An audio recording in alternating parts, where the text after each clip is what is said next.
Well, One World West, a sea of purple throughout the evening as they host Verbal Purple, rallying for community organizations tied to survivors of domestic violence and sexual abuse.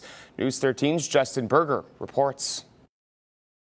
It was the first time in 27 years I felt hope. Verbal Purple founder A.G. Hammond emerged from 27 years of abuse not knowing where to get toiletries. She found much more than that. They saved my life. Helpmate, a local domestic violence advocacy organization offering shelter, counseling, and support, was the first to reach out to Hammond. If I could say anything to them, it would be, you saved my life.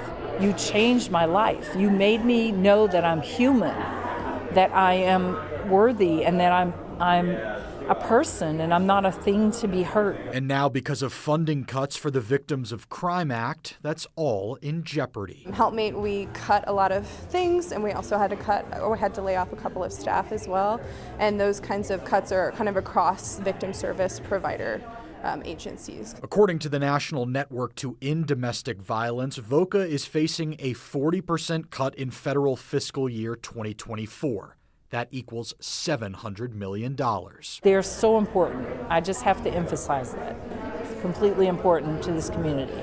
And if they go,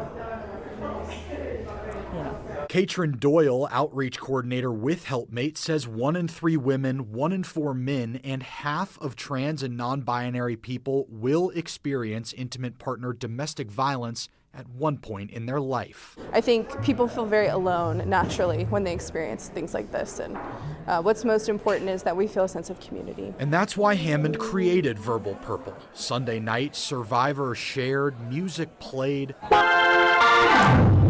purple cosmic people beer flowed, and it all benefited Helpmate and Our Voice, a local nonprofit focused on sexual violence and human trafficking. Every penny is helpful. Every single penny is extremely helpful to the cause.